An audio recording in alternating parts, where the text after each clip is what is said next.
Hello, and welcome to a bonus podcast from Starside Chat. I'm one of your hosts, Zach Owens, and joining me, as always, is Aaron Capo. Part 2 of our Summer Games Fest coverage. We're going over the Xbox Game Showcase for 2023 that includes the Starfield Direct. So if you're looking for the main Summer Games Fest episode, that's also in this podcast feed, but it's a different episode. Now, I want to give a shout out before we start talking about Microsoft. Did you watch the Wholesome Direct or the Future Game Show yesterday? I did not, no.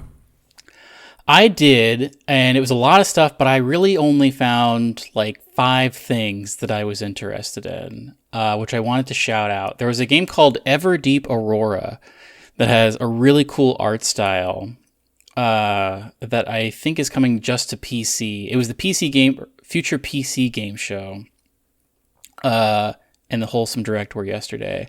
Everdeep Aurora was very cool. The Bookwalker was only a CG trailer, but I like the aesthetic of it. I don't know what the actual game will be like. And then the coolest one that I don't know if you've seen anything about is a game called Cookie Cutter. Have you seen anything about that? No. Cookie Cutter is a Metroidvania where you play as this like robot girl, and it's like the animation style is crazy. It's like hyper violent at times, and it looks very cool. It looks really, really interesting and doing some interesting things, even though it's just like a Metroidvania. Those are 3 that I would definitely check out, as well as I think the only thing from the Wholesome Games Direct I liked was a little game where you're a little mushroom called Smooshy Come Home. And that was interesting. It's available now. You can buy it now. All these other ones, I don't know if they had tentative release dates or not, but definitely check out Everdeep Aurora and Cookie Cutter are the 2 that I think are very interesting, and I think near completion. I guess if we're doing that, like cleanup from Summer Games Fest, I don't know that we actually mentioned that Lies of P game got a demo. Oh yeah, that's available. Did you check that out? I downloaded it to my PS5, but I haven't started it yet. I did watch somebody play it, and it makes me think a little bit of that like Steel Rising game, where it's just like it wants to be kind of Souls-like, but I don't know if it's gonna be like a huge hit. Some of it is just like people being excited about, Elden Ring and stuff like that, and they're like, "Oh, here's a like weird Pinocchio, Souls-like game." But I don't know. It looks kind of cool, but maybe I'll try it out. This weekend, like, is when all the showcases have happened. But like, I've had family in town, and we've been celebrating my dad's birthday, so I've kind of missed out on some of the non-main showcases. So I'm gonna have to go back and check some of those out. But and still more showcases to come. Tomorrow we're gonna get the Ubisoft Forward and the Capcom whatever. And I still maintain we might get a Nintendo thing later in the week, but who knows? Yeah, I do hope we get some sort of Nintendo something, even if it's like a smaller, like, I don't know, they have their sort of almost quarterly directs that they do. So I don't know. Just give us something and announce a new Mario game. Let's dive into it. I was gonna say this kind of had one of the core tenets of your showcase. It had all 3 actually. It did have all 3, but it started out with one where it was like a mysterious trailer. You had no idea what was going on. Richard Ayoade shows up, and it's literally just him. He's not playing a character. It's just Richard Ayoade. And it was weird to me because it's like he's in a Hobbit house, but he has like normal glasses on and stuff like that. And I was like, is this a period piece? Like, what is happening right now? And then it turns out he's a giant, and there's this like little person that sort of invades his house, and they're fighting, and I guess you get to kill Richard Ayoade. So did you play Fable 1 or Fable 2? I played part of Fable 2. I never finished it, and that was a long time ago, so I have only the vaguest recollection of these games. Was there a Fable 3? I don't remember. There was a Fable 3. It was not as favorably reviewed, I don't believe. I played like the intro to my one friend had an original Xbox, and he was like, "Man, you got to check out this Fable game. Come over and we'll start a new game." We played like the first like 3 hours of it, and then I never played it again. But I remember it having the quirky sense of humor that this trailer has. Yeah, I think it was the most unexpected thing in the world to just hear his voice and all of a sudden see him and I guess he's playing a giant, and like him trying to like smash and kill somebody. It was just like so wildly out of character for Richard Ayoade. Just, I mean, even to be in a video game at all was surprising to me. But it's interesting. It's definitely. Did they give a release date? I don't think they did. I don't think so. It seems like this game is still a ways out, but it was interesting to actually finally see something from it. I was actually thinking about Richard Ayoade just this morning. Honestly, I was like, why hasn't he directed any more movies? Like, I loved Submarine. But then he did that one, I think it was called The Double, which is based on a book, and it had Jesse Eisenberg in it. And I did not see that one. I think it didn't do very well, and so he just hasn't directed a movie since. But Submarine was great. Submarine was great. I love that movie. And obviously I'm a huge fan of the IT crowd, so I don't know. He needs to be in more stuff. He's mainly a presenter, and like he's on these like funny, those talking heads shows. Yeah, those shows. But this was a great thing about this presentation was that is very little interstitials. They showed 3 games before they even revealed a person talking to screen. And the second game they showed was that South of Midnight. What did you think about this? Now, this is a little bit like we kind of talked a little bit before the show's like sort of our overview sort of rating for the show. And you said you're closer to an A, and I think I might be there. It's tough. I'm like maybe B plus, A minus. And I think some of that is because there were a lot of cinematic trailers. Like the start of the show, it kicks off with a lot of cinematic trailers, including this one, South of Midnight. And there was the next one, not to jump too far ahead, it was a Star Wars game that was heavily, cinematic trailer that doesn't really give you any sense of what the gameplay is going to be like. And same for Fable as well. You have no clue what the gameplay of that is going to be like from it. And so that's sort of a mark against it. And then in the middle of the show, there was sort of a lot of like, here's DLC for an existing game. And, Microsoft owns, a bunch of studios now that are running game as service games like Fallout 76 and Sea of Thieves and ESO, and they may very well have Blizzard, so you're going to get a lot of Overwatch stuff. And so those are just going to be part of Xbox showcases now. Like it or not. And so I don't know. This South of Midnight was something new, I guess, but I don't know. What was your impression of it? It's interesting. The art style is interesting. It was almost like claymation, and it seems it's like a New Orleans style thing. I think she had an umbrella on her back. She had something on her back, the main character.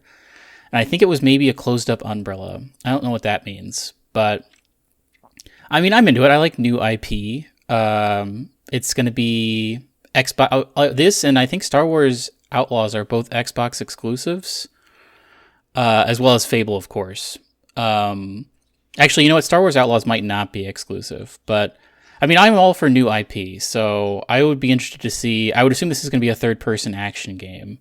Yeah, I mean, I'm a little less and less in on Star Wars stuff. Yeah. So I mean, I don't know. This seems more interesting to me than the Star Wars Jedi series for some reason. I don't know why that one doesn't interest me, but like it seems like maybe it's a little bit going for that Uncharted, but as what is the word? What's Han Solo? What is his? A smuggler. Smuggler. Why could I not think of the word smuggler? Sometimes words just fall out of my brain. Anyway, if you're playing like that kind of a character in the Star Wars universe, that seems more interesting to me for some reason. I don't know why. Yeah. So they say this is coming 2024. That was pretty general, but that was kind of the time frame for it. But now, this was a fully cinematic trailer, but in the trailer, they were like, guess what? tune into the Ubisoft Forward on Monday, and you're going to get a gameplay walkthrough. Yeah, so that's interesting. So there we'll will see be more of this. So maybe if you're like me and you're a little harsh on them for having a lot of cinematic trailers to start things off. But there was like it sort of follows the new Star Wars format of like have a character and then a cutesy little creature that is their pal. Like that they have that in this trailer. You've got I don't even know how you would describe the little cutesy creature that is sort of like I her think pet. the thing that turned me off of Jedi Survivor is that it was a little bit of a Souls-like a little bit, where it was mostly combat focused, and you had like basically Estus flasks and your little BD guy. Whereas this, I think you're right, is probably going to be more Uncharted-esque, which is more interesting to me. But maybe that's not the case. Maybe it's just going to be shooting and running and gunning. But yeah, I guess we'll find out during that. Yeah, we'll tune in on Monday and see. So do you remember this 33 Immortals game? Yeah. It's not something I'm super interested in. It's by the people that made Spiritfarer, and it's top down, and you play, I guess, at all times you play with 33 people. It's 33 player co-op, and I don't know if it's like a last man standing type of thing or what the gameplay loop is. I don't know. This one did not wow. This was the first trailer where I was like, okay, I can kind of tune out a little bit. Yeah. That felt kind of the same. I mean, conceptually, it's interesting to go, okay, well, people like these sort of massive multiplayer games. What if we did like sort of a co-op version of that? It's basically just the raid of a massive. Like they've cut everything else out of an MMO except for the raid experience, and you just jump right to that. Yeah, I wonder how like dependent it will be on like communication, especially when you've got 33 people. I would assume there's not going to be voice chat. Yeah. I don't know. But something that will have voice chat probably is Payday 3. Yeah, so what did you think of this? It almost looked a little bit like they were sort of going for a Rainbow Six Siege type of a thing for me. There's gadgets now. I've never played any of these Payday games, but it seems like they're leaning into like fully simulating systems and stuff, and you can get crazy, like you can rappel down things, and you've got like a cell phone that has apps on it that can turn stuff on and off. I don't know. I've never really been into these, but I know that there's like a big player base that loves Payday 2, and they've supported the game for a super long time and are constantly adding content to it. So I don't know what the numbering it up to 3 now brings to it, but I mean, I didn't hate this trailer. It's not something I'm going to check out. What about you? Yeah, I don't think I will either. I'm not really into the Rainbow Six Siege thing. Yeah. So, I mean, it could very well be that I'm reading into that a little bit too much, but and maybe it is a little bit more of like an arcadey shooter than I'm thinking it's going to be, but it does seem Siege-like, so I don't know. How about this Persona 3 Reload? People have wanted a Persona 3 remake/remaster for a really long time, and so it's finally happening. Xbox seems to have like a really good deal going with Atlas right now, where they're bringing all their games to Game Pass. So getting the remaster or /remake that everybody has wanted for Persona 3, and then sort of bringing it in line with sort of what you expect from like Persona 5, for instance, and bringing it to Xbox and Game Pass, I think that's a good deal for everybody. So I don't know, like these games are so long is the only thing. I find them a little intimidating, but I think it's cool. So like 33 Immortals and Payday 3 and Persona 3, I didn't super care about. But this next one was where I started to tune in a little bit again. Now, this, like, obviously Starfield was sort of the main showpiece, but that was sort of after. If we take it just as the Xbox showcase part of the show, Avowed was my game of the show, for sure. Ooh, interesting. And then, obviously, Starfield I count as something kind of separate, but... That makes sense. have really been anticipating seeing more of this game because I like Obsidian. I think they make really good RPGs. Yeah. And then on top of that, like recently, I don't know if the strategy has changed at all now that they're under the same umbrella as Bethesda, but like their thing was, you know, we're just going to do what Bethesda does, but we're going to do it our way. Because they came up with the Outer Worlds, and Which was that great. it was great. And it was basically, you know, Fallout / sort of looking ahead to what Starfield is doing, but in a shorter, more compact type of a game. And I really like that game. And now they're doing Avowed, which is basically Obsidian's version of the Elder Scrolls. And so to finally actually see some gameplay of this was very, very cool. The magic systems look cool. The combat looks good. It's got a very striking style. Like, there's a shot in the trailer where it's showing like another world where there's like these mushrooms, and the colors really pop in it more than I think anything in Skyrim ever did. Yeah, it is definitely going for like a little bit more of a saturated art style, I think, comparatively. But Skyrim was also a long time ago. True. I don't know. Yeah, I'm into it. I will definitely check this out when it comes out, which they say is 2024, but that's as specific as they could be. But it is cool that they sort of have like the whole, like, you know, you're shooting a magic power out of one hand while you're wielding like a melee weapon in the other, or you can, And there are guns. Yeah, there are guns as well, or you can dual wield weapons, or you can dual wield magic, and it's just like, I don't know.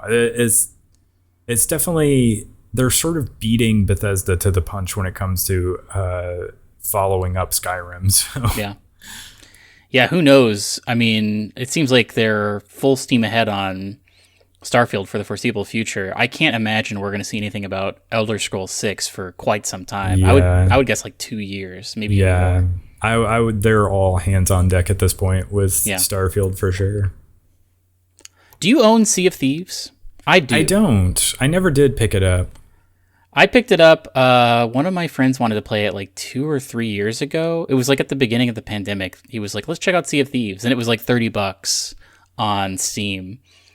And it's fun. Like, it was definitely fun to just like mess around in it. But they have kept adding content to it. I feel like every Xbox showcase, they are like, guess what? Here's something else for Sea. Last year, I think it was that Captain Jack Sparrow DLC.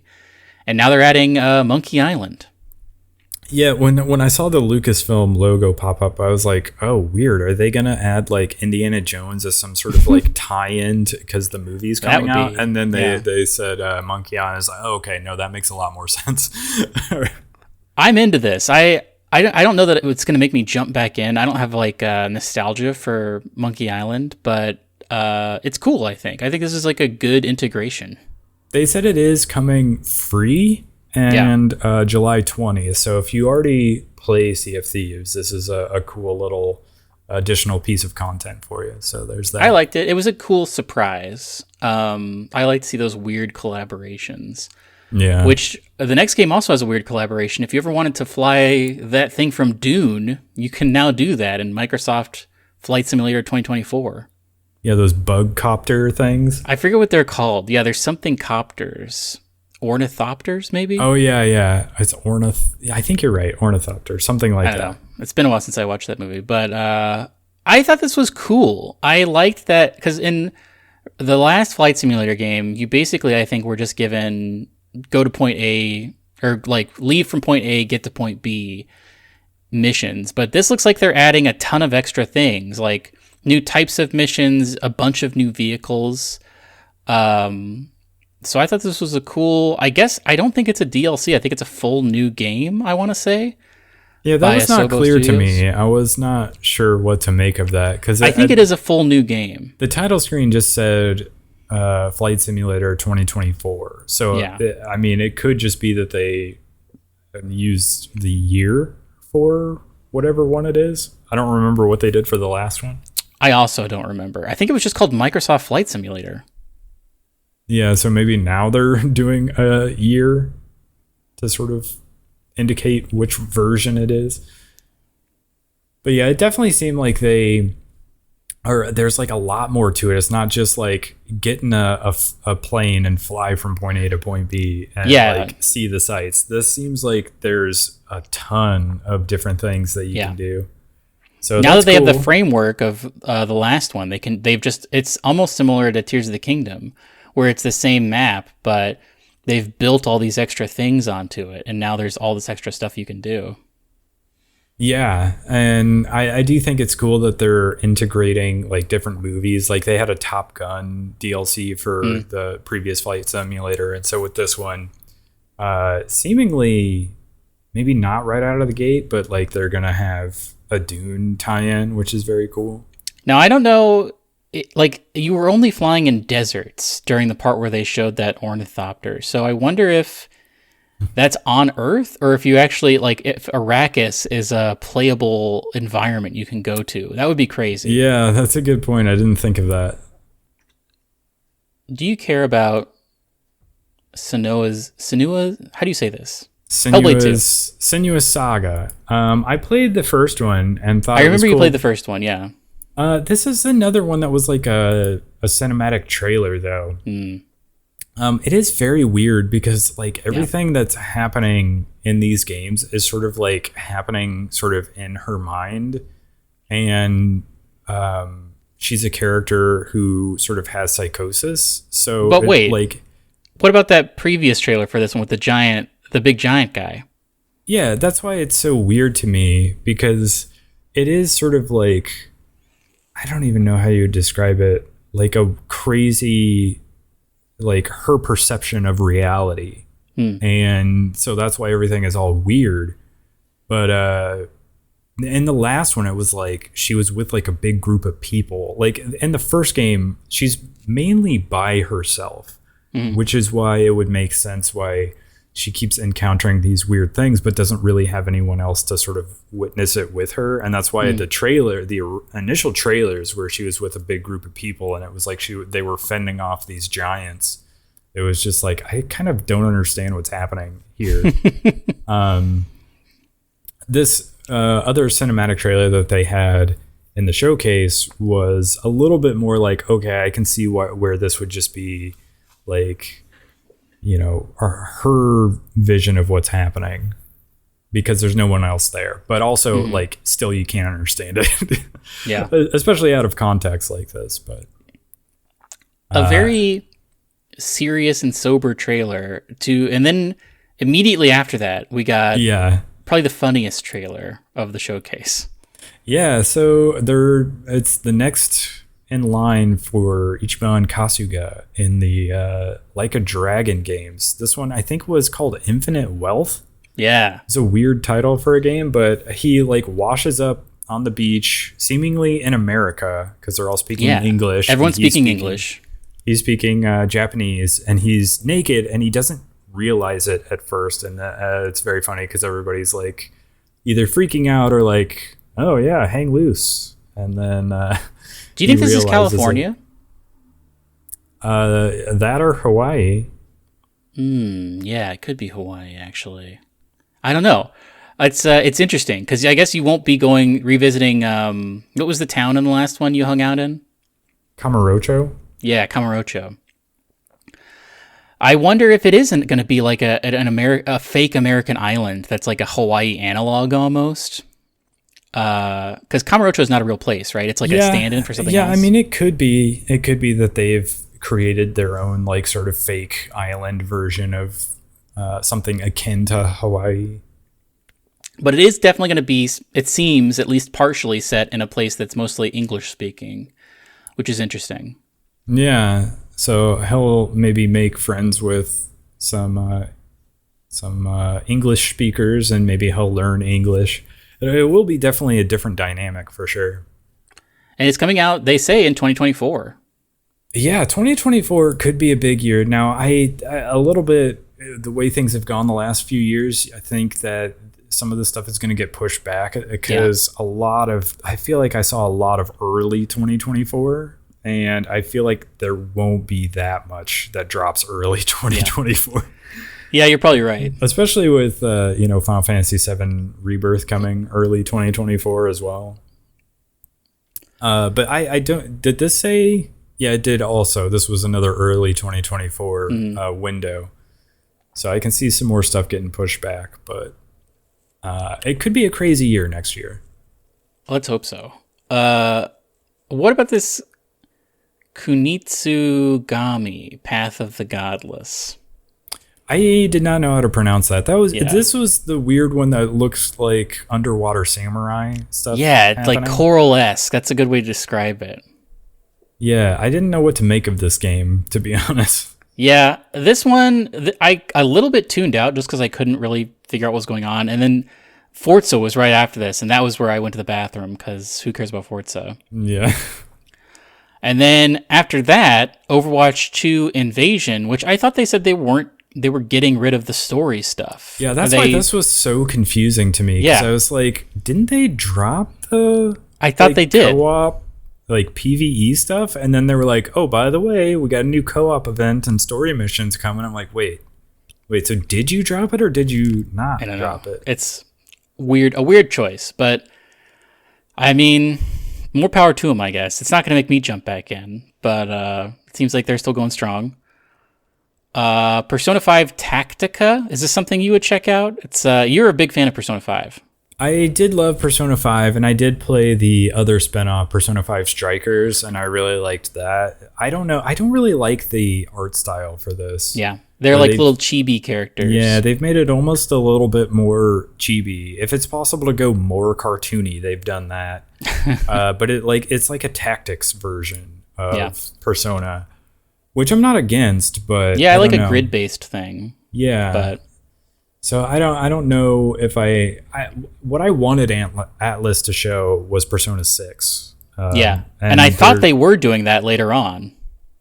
Oh yeah. Not to spoil things ahead, but they did have another reveal in this showcase. But I was like, oh my god, this must be Persona 6, but then it was. It was not. There was a weird. This kind of freaked me out. Right after the Persona 5 Tactica, they showed a Starfield trailer, and I was like, "Man, are we already at the Starfield Direct?" Yeah. But no, it was just a trailer for some reason, and then at the end, it was like, "Stay tuned afterward to see like the full deep dive." But I guess we'll hold off on talking about Starfield for now. What do you think of this Jusant? I think is how you pronounce it. Yeah. It seems like you're doing a lot of climbing. Yeah, it's like a climbing game. I'm not a huge fan of climbing in games. In fact, you do a lot of climbing, or you could do a lot of climbing in Tears of the Kingdom, and I have specifically made use of Zonai devices to avoid all climbing. Yeah. But yeah,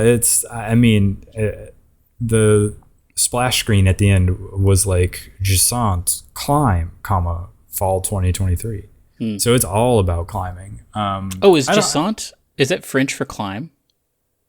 Oh, that's a good question. I don't know. I have no idea. I kind of like the art style of it, but I don't know if I'm super into that game. Seemed like they kind of hit with a handful of indie titles after Persona 5. Yeah. There was the Dungeons of Hinterberg. Yeah. Do you remember that one as well? I don't super care about that. I didn't like the art style, and I don't know, something about it just wasn't jiving for me.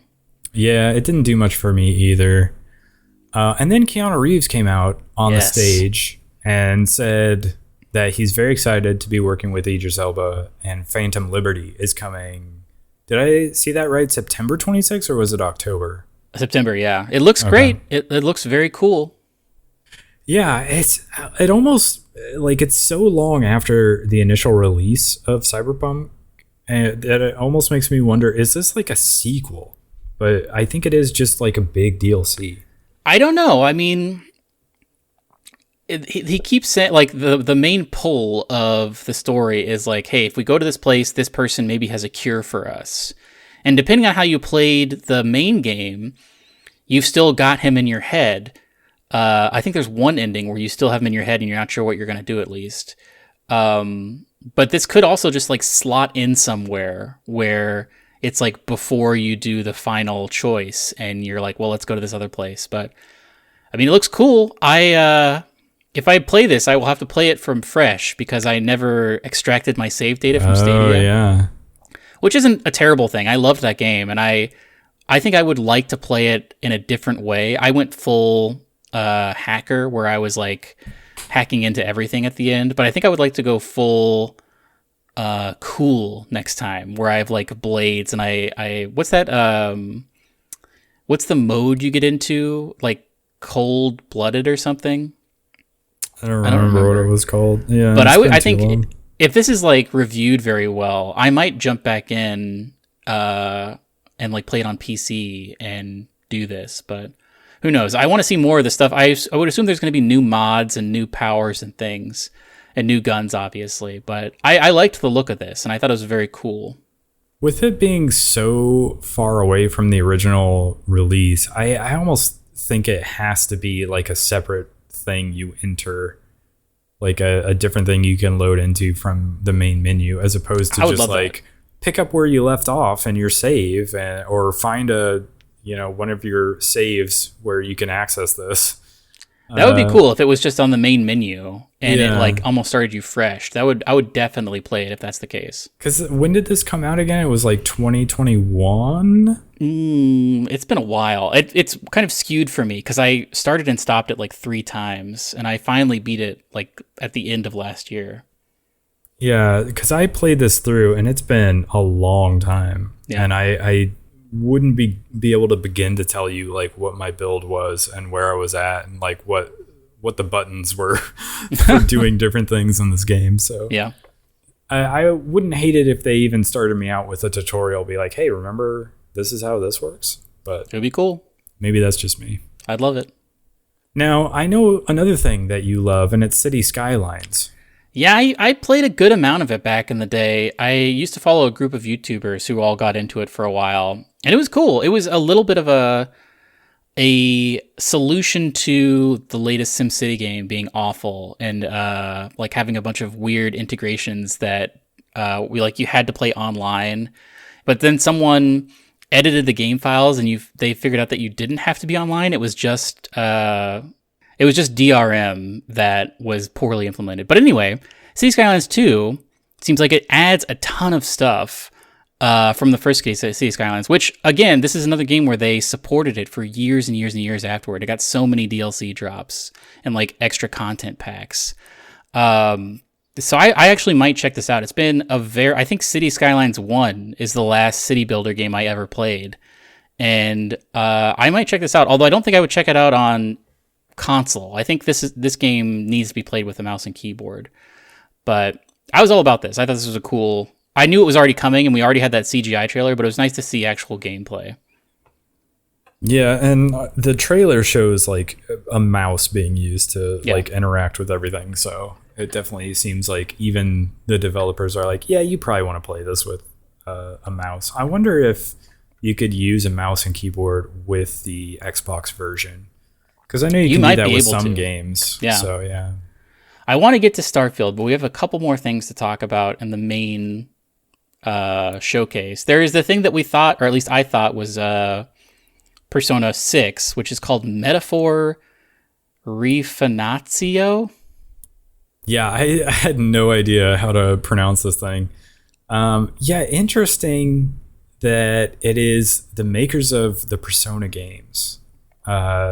It looks like a Persona game. Even like the UI looks like a Persona game. Like they kept like showing these different like cutaways to like menus and stuff. They're like, yeah, no, we're still doing like really artsy, like cool looking, like flashy menus and stuff like that. And you don't often see like them just pull up a menu in like a trailer, but they did it in this because they do such a great job with those. I have a lot of thoughts on when that happens in the Starfield thing also, not to get too far ahead of ourselves.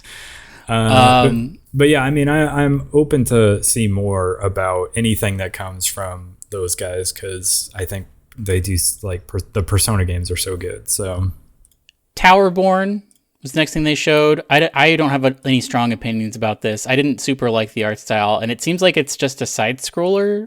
Or maybe like a 2.5D. Sort of a 2.5D like side scrolling beat 'em up, maybe co-op game. I'm not sure.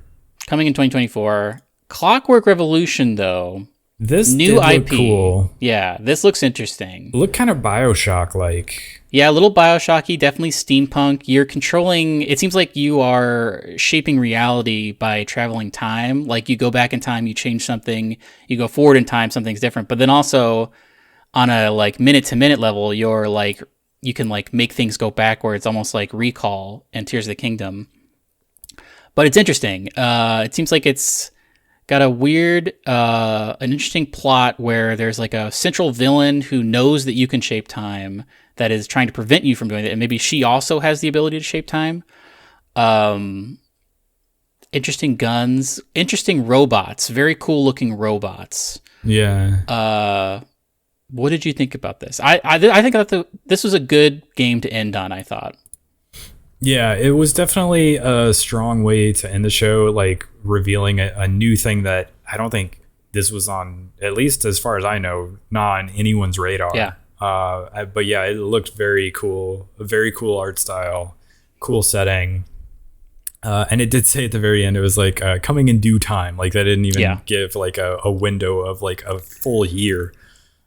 So. I mean, it does look like it's coming along, though. It seemed like they had a number of segments that were. I mean, all of that I think was gameplay. There was very little CGI. Yeah, it didn't look like a cinematic trailer. It looked like in-game assets for everything. So I'll give Phil him credit Spencer for came that. on the stage, and the final thing they talked about was that there's a new Xbox Series S that is black and now has a terabyte of space, as opposed to. I don't know what did the regular Xbox Series S come with? I assumed it came with a terabyte, but I guess not. I guess it was maybe 500 gigs. I don't know. That seems crazy, but because the PS5 comes with a terabyte, right? I believe so, and I think the Series X does as well. But yeah, they were. He was basically like, yeah, a lot of people have complained about not enough storage space on the Series S. Especially considering like it doesn't have a disk drive. Yeah, so you have to download stuff. You have to, like, all your games have to be downloaded. So now, like finally giving you a console that has more space for that. So this was pretty much it. And this did have all my hallmarks of a good press conference. It had the thing at the beginning where you don't know what it is. And then a bunch of trailers, not a lot of developer interviews. And then the one more thing is a little bit of a cop-out because it is just Starfield, but it's a great... He called it the greatest one more thing, which I'll give him that. I thought it was going to be, he had that Hexen shirt on, and I thought they were going to reveal some sort of new Hexen game, but that did not happen. I'm very interested to know why he was wearing a Hexen shirt. But, I mean, I don't know what it would have been, but they should have done a different one more thing and then been like, okay, that's the end of this show. Here's the Starfield one. Yeah, I agree. I mean, I'll still give it to them just because the Starfield thing was so good. Yeah. But... it worked for me. I wasn't upset about it, but let's get into it, Zach. Lay it on me. Give me the deets. There are over 1,000 worlds. This new animation system they talked about, obviously you can still play in first and third person, and they're sort of they talked about like an updated like sort of shooter sort of combat system. The shooting looks good. The shooting looks better than Fallout shooting. I'll say that. I think this looks better than the last time they previewed it. As well, maybe. Just visually and the way it runs. I think the last trailer they showed, like some of the gameplay, it seemed a little choppy to me, and this seems much smoother. So I think they've made a lot of improvements in that time. It seems like it's gonna do everything I want, where it's going to sort of be No Man's Sky, but with like people and stories, and you can build your outpost and you can build your ship and you can go around and collect resources, but there's also like stories to unfold as well. It's not just like, here's a big sandbox, go find something to build. There's going to be actual quests and actual like, NPCs to talk to and learn about and meet. And there's RPG elements and everything. So it does feel like it's combining that No Man's Sky with like Mass Effect / Elder Scrolls or Fallout, which is what I wanted it to be. They talked about so much stuff. I wonder if it would be easier to wrap our heads around it if we both just picked like three interesting things to start out with. and just focus, because there was a 45-minute, I think it was over 45 minutes of content where they were constantly throwing information at us. Probably my first thing would be all of the guns look like very interesting and unique. And there's, I guess, 3 different types.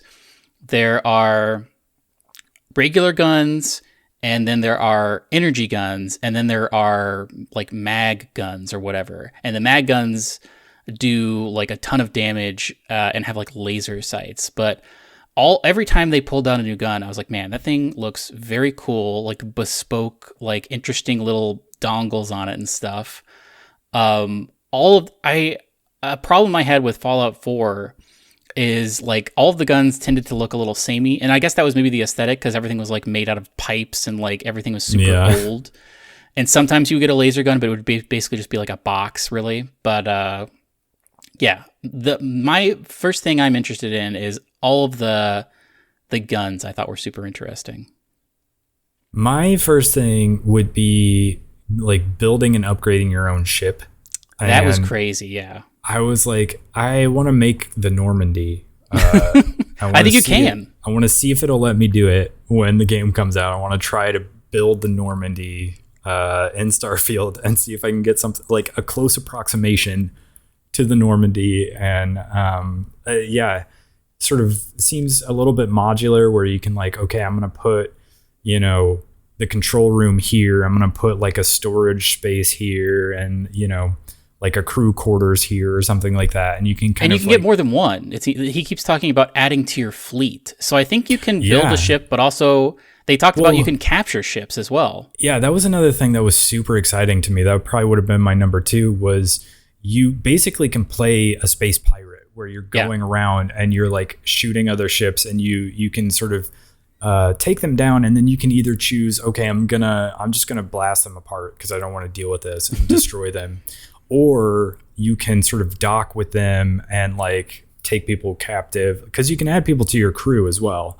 And then you can like take whatever you want from that ship, or you can keep the ship and add it to your fleet. So you can have more than one ship as well, which is crazy to me. It just seems like we're sort of at that point right now where you've talked about this with other games, where you're like, I can't see the limits of this. It just seems like you can do anything in this game, and it's very exciting. But so, a criticism I have of Bethesda games is I don't know that they've ever super nailed the inventory system. In Skyrim, it was built for controllers, and like the inventory, this is the same in Fallout 4. You would pull up your Pip-Boy, and it was not super visual. Like, you basically just got text of what it is. But with this one, first of all, I guess my number 2 thing is the UI is great. I love the NASA punk like aesthetic they're going for. Yeah. And with this, it's split the screen. So now everything, you got kind of like this in Fallout 4 where you had like a representation of stuff. But with this, when you select something in your inventory, to the right, it shows like a full resolution. This is what this thing is. And they've like 3D modeled. They showed a bunch of the food that they have 3D modeled and stuff. Mm-hmm. I think this is a better version of the inventory. It's not exactly what I want. Like, it doesn't look as like sortable as I want it to be. I last time I played Skyrim, which was years ago, I did the thing that people usually do where they download Skyrim and then they download a bunch of mods for Skyrim. Yeah. And I don't remember what the mod I used was, but there was one that really streamlined inventory. Yeah, and I was going to say, they have to know that that's like one of the biggest criticisms of Skyrim, because like you said, like anybody who plays it on PC, the first thing they do is download the mod for the menu. And I wonder if we didn't get a lot of showing of it, but I need to like go back and look at it more. I think maybe they've solved some of the problems with the inventory. I'll be curious to see. They definitely have fixed. I like the weapon wheel that they have, where it seems like it's tied to the D-pad, and you can like go up, up, up, or down, down, down to select different weapons. But that's my number 2. Is like inventory / UI seems pretty great, and I love the look of it.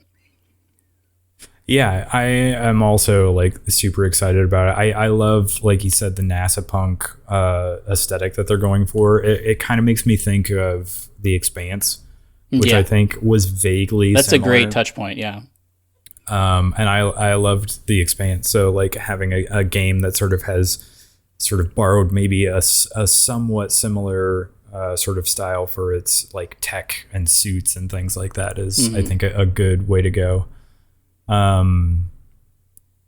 I also loved where they showed sort of the star map, and they were like, Yeah. you'll have to upgrade your ship to be able to jump further, Yeah. and there's like 1,000 different planets or whatever, and you can sort of go to them all, and some of them will be more about resources, and others will have like actual like cities and stuff like that to go to.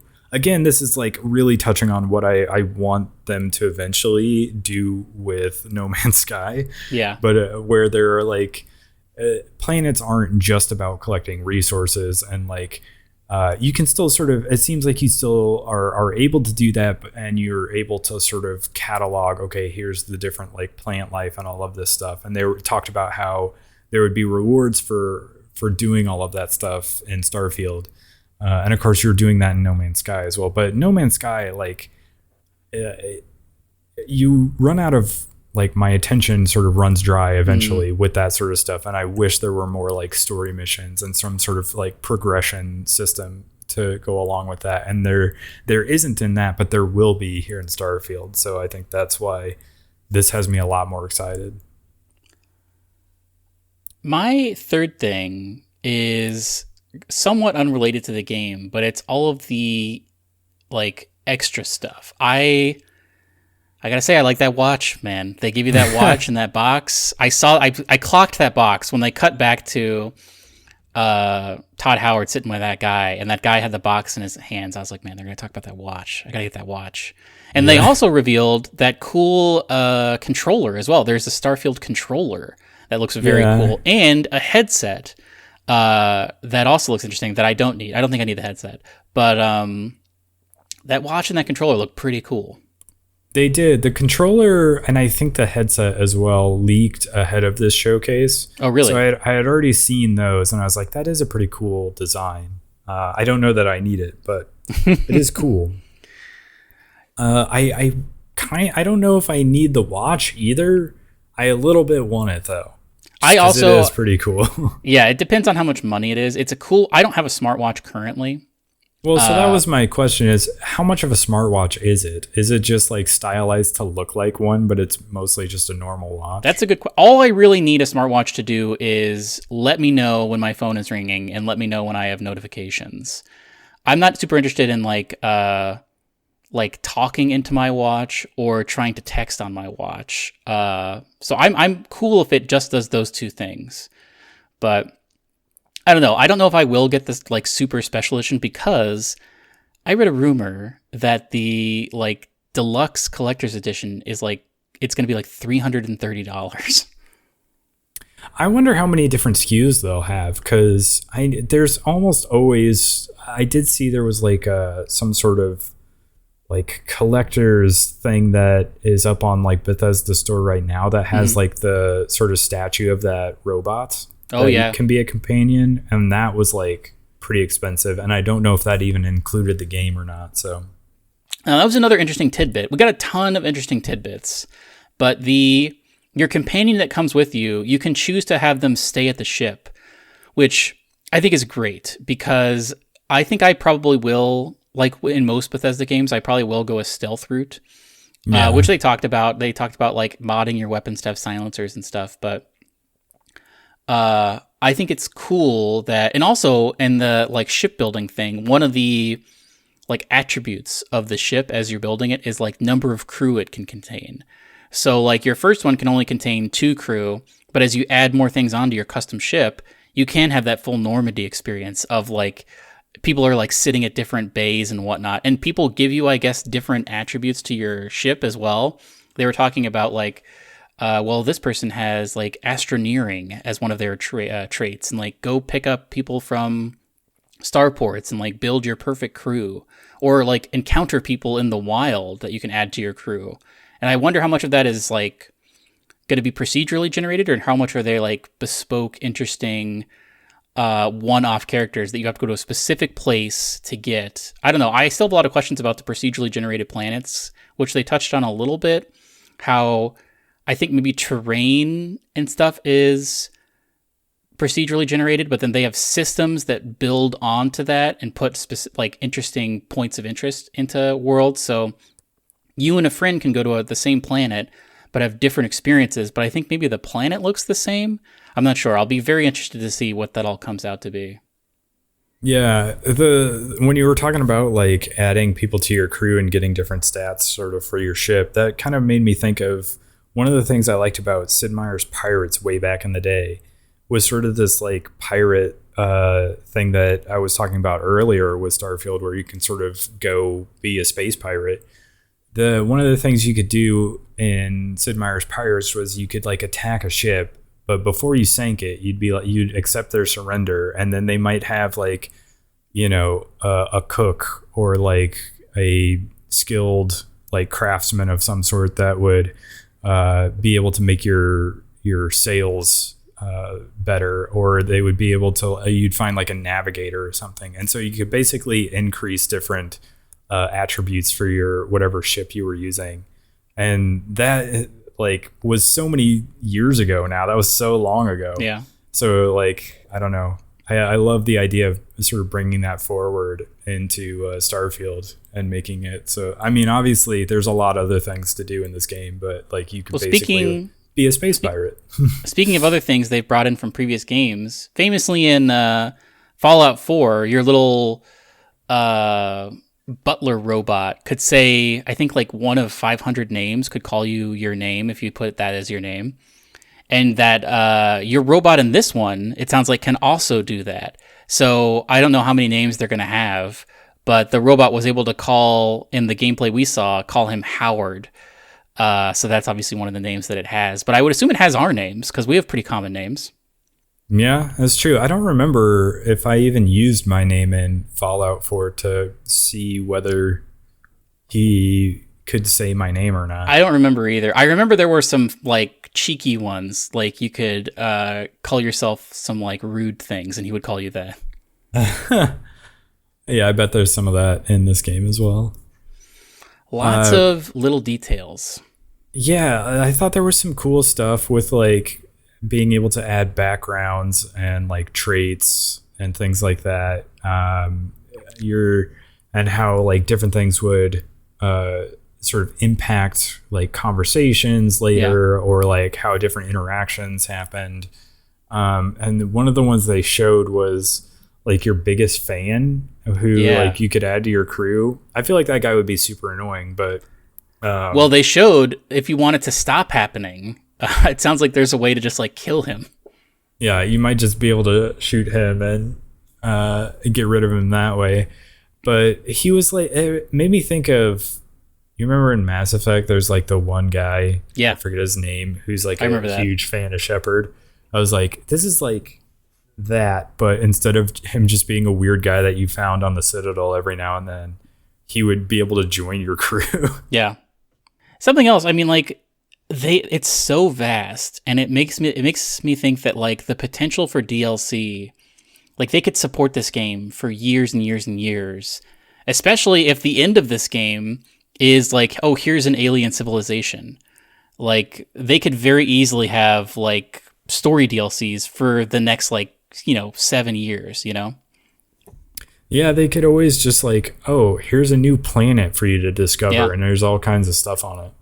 They said that that main town that I can't remember the name of now, the one that's in Alpha Centauri, that's the biggest city they've ever made, and like the highest number of assets they've ever had in a city, like unique assets. Yeah, I hope it runs well. Is my biggest concern. Yeah. I mean, it looks great, and I definitely think with a showcase like this, I think it maybe got rid of some of the fears some people might have had. But it is going to all depend on like how it runs. It's true. Out of the gate. I think people will.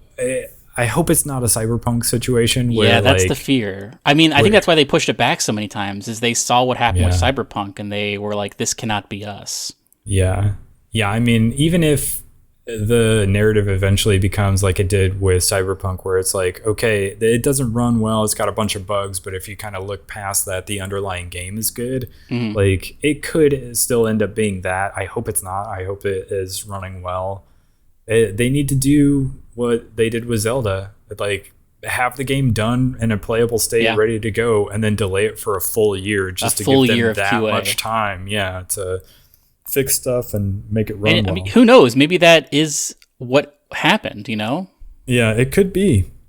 Because when was this originally supposed to come out? It's been over a year, right? It's been delayed like 3 times. What was it, November 11th? 11/11 something? 21? Was it 21 or 22? It was one of those two. And they've delayed it for nearly a full year. Yeah. If not, nearly a full year by the time it comes out. So maybe they did do that. It'll remain to be seen. I've not pre-ordered it yet. Have you? No, I don't know if I'm going to end up getting the collector's edition or not. I do think I already have a smartwatch, so I don't know if I would use the watch that's in that. The box does look cool, but box looks cool. You get a patch. Yeah, it's tempting. We'll see. You know what else it said on that card? There's like a card like a graphic that shows you everything you get. It said up to 5 days early access. Oh, interesting. So I don't know why they say up to 5 days. Like, are they gonna say actually it's only gonna be 2 days early access, or I don't know how this is going. It's only gonna be 1 day early access. But I guess maybe it depends on how early you pre-order. Like if it's already started and you pre-order, you're gonna. Oh, I could see that. Like I wonder also if they'll do like a. I don't know. I guess this isn't really I was going to say, I wonder if they would do like a stress test or something, but there is not really any online elements to this. It's just going to be the game. Yeah. Yeah, it doesn't seem like there's any online modes, so. Which is good. They need to focus on single player story games. But yeah, I think this showcase was an A for me. If Keeley's was a B, this was definitely an A. It had more things I was interested in, more surprises. Yeah. And even though the one more thing was predictable and not like oh my God, here's Indiana Jones, like Harrison Ford is on stage now, it was still a good one more thing because it was this 45-minute Starfield direct. So yeah, I would rate this one an A. I think Keeley's show was definitely like a B. And this is like maybe B plus A minus because I still think there was a lot of cinematic trailers. You're right about that. Like there was a lot of here's an update to a game as service that I don't care about. Yeah. But like the highs were definitely higher than with Keeley's show. I agree. For sure. And then like I sort of count the Starfield thing as a separate thing, even though it was sort of tacked on at the very end there. But the Starfield direct was for sure like blew my mind. It was great. Yeah. So it definitely maybe earns a little extra points for that. So is this it? Do you think we're not going to get any more? I mean, we'll probably get like a launch trailer for Starfield, but yeah, I'm sure they'll do like some story trailers and like a launch trailer or something like that. And maybe they'll do some of those little like developer videos that they release on their YouTube channel or something like that. But yeah, it might be it. And I feel like there's enough here that those like YouTube channels can do their deep dives and like I'm excited to once those get made, I'm excited to take a look at those. Yeah, same. So there definitely will be that. I'm very excited for this. I still think it could end up being my game of the year, even though Zelda's so good. And it's gonna be hard. I'm still playing it, but I don't know. I really don't know at this point. I think like fan favorite Zelda will probably get it no matter what, but I don't know what my personal game of the year will be, but I know that most people will probably lean Zelda. Yeah, that's fair. For most everyone else, it probably will end as up a wider Zelda. Appeal. Yeah, but for me personally, this one might end up being my game of the year. It'll be interesting. To see. It'll definitely have recency bias on its for sure for it. So. I think that's everything. This is a different different podcast. We're not doing we did our normal weekly podcast, and this is sort of a bonus, so we don't have to go over what we're playing, watch, or anything like that. Now, next week, so we'll have 2 shows to talk about at least, because the Ubisoft is happening tomorrow as well as Capcom. And maybe that's all we'll have to talk about. Maybe there will be a Nintendo thing, but yeah, we'll have more to talk about next week for sure. Summer Games Fest is not over yet. Right. I guess we didn't do parting wisdom on the last episode. So do you have any parting wisdom? You know what a good way to make a hot dog is? Grill it, but also cut it in half lengthwise. Oh yeah. So you cook it from the inside out. That's how Five Guys does it. On a whim, I got a hot dog at Five Guys, and they cut it in half, and then they grill it like flat side down, and then they cut the bun in half as well lengthwise, and so it's like kind of just a long hamburger. And I think it's the best way to cook a hot dog. I worked at a fast food restaurant when I was in high school, and that's how they did it as well. You cut the hot dog in half, and you kind of split it open, and you put the inside down on the grill, and then you put like one of those little presser things on it. You just kind of rest it on there, and then you put the bun on the grill as well. That sounds great to me, and that's my parting wisdom for the day. And on that note, go ahead and follow us on Instagram, Twitter, and YouTube at Starside Cafe, and we'll catch you on the next one. Goodbye. Goodbye.